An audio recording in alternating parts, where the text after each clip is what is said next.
The muzzle was leveled at my chest before I could even finish asking for identification. The man wearing a black, sleeveless tactical vest had his finger resting on the trigger, insisting I was trespassing on HOA property and had to comply immediately or deal with serious consequences. My name is Bill, and I am a 44-year-old former Navy SEAL with 16 years of special operations experience. I spent my career operating in high-risk zones where staying composed while someone aims a weapon at you can mean the difference between walking away or never walking again. The man threatening me had absolutely no idea who he was facing. I had simply been checking my mailbox in my San Diego neighborhood when 3 men wearing tactical jackets rolled up in an unmarked silver vehicle. The one now pointing the gun, whose name tag read Security Chief Maddox, instantly began shouting about an unauthorized presence on HOA common property. When I challenged his authority, he drew a handgun from his hip holster and pointed it straight at my chest. The other 2 men, their name tags reading Officer Shepard and Officer Cross, positioned themselves behind Maddox with their hands hovering near their own weapons.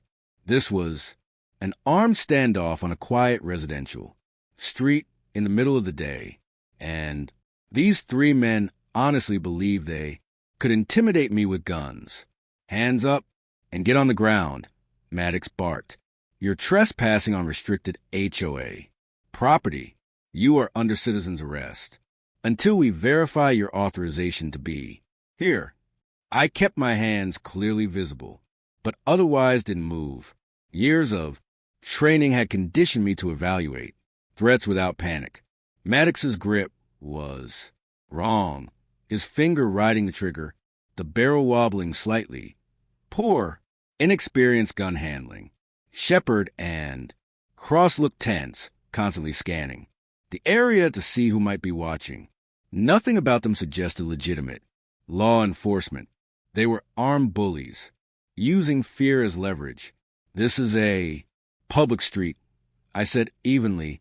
That mailbox belongs to my house. I'm not trespassing. You 3 are committing armed assault right now. Lower the weapon before this gets worse. Maddox stepped closer, the gun now less than 6 feet away. I give the orders here. You don't make demands. Get on the ground or I'll consider you a hostile threat. You are aiming a loaded firearm at an unarmed man on a public street. I replied, that's aggravated assault with a deadly weapon, a felony. You're claiming HOA authority. That doesn't exist. Put the gun down and leave before law enforcement shows up. Cross pulled out his phone. He's refusing to comply with lawful orders. We should call for backup. We are the backup, Shepard said as he produced zip ties from his pocket. Secure him and we'll transport him to the HOA office for processing. They were planning to kidnap me. What started as armed intimidation had escalated into a potential abduction. I needed to shut this down fast before it spiraled further. I'm a retired Navy SEAL, I said clearly. 16 years in special operations. You are pointing a weapon at someone with extensive tactical training. This is your final chance to lower that gun and walk away before you do something irreversible. Maddox smirked. Everyone claims military training when they get caught breaking rules. You're just another homeowner trying to dodge consequences. Now get on the ground. That was his mistake. I had given him every possible chance to back off. My training covered weapon retention, disarming, and close quarters combat. The moment he stepped closer, with sloppy gun discipline, his threat became manageable. But I didn't engage physically. Instead, I pulled out my phone with my left hand, keeping my right hand visible, and dialed 911. I need San Diego police immediately at the corner of Pacific View and Morningside. A man has drawn a gun on me and is threatening to kidnap me. 3 armed men, claiming HOA authority. I'm being held at gunpoint. The dispatcher's voice came through on speaker. Sir, stay on the line. Units are being dispatched. Do not make any sudden movements. Maddox hesitated. The gun was still aimed at me, but the 911 call changed everything. Now, real law enforcement was on the way, and his intimidation window was closing. Hang up that phone, Maddox snapped. You're calling the cops on legitimate HOA security. That's another violation. The operator can hear you threatening me with a firearm. I said, everything you say is being recorded as evidence. You got about 3 minutes before police arrive. Use them wisely. Shepard started backing toward the truck. Maybe we should leave. This isn't worth it if he called the cops. We're not leaving, Maddox insisted. We have authority here. When police show up, they'll see this was legitimate. Enforcement. Cross continued filming. We have documentation showing he was trespassing and became hostile. The video proves self-defense. Your video shows you threatening an unarmed man with a loaded weapon on a public street. I said, that proves aggravated assault. The 911 recording proves you refused to de-escalate after police were called. You're building the prosecutors' case for them. Sirens became audible in the distance, growing louder. Maddox finally seemed to grasp the severity of his mistake. He lowered the gun slightly, then raised it again, visibly unsure. That hesitation with a loaded firearm was extremely dangerous. Place the weapon on the ground slowly, I said. Step away from it. Keep your hands visible. Do exactly what the police tell you when they arrive. This is your only chance to keep this from getting worse. For patrol units arrived almost simultaneously. Officers exited with weapons drawn. Drop the gun. Hands in the air. Everyone on the ground now. Maddox finally released a pistol and raised his hands. All 3 men were ordered down and cuffed within seconds. Officers secured the firearm and began separating and questioning everyone involved. Sergeant Davis approached me while his officers held the suspects. Sir, are you injured? No, I said. I'm fine. That man pulled a gun on me while I was checking my mail. I explained. They claimed I was trespassing on HOA property and tried to force me onto the ground. They were planning to zip tie me and transport me somewhere for processing. Davis glanced down at the zip ties lying near Shepard's feet. They were going to restrain you? That was actually their plan. Yes, I said.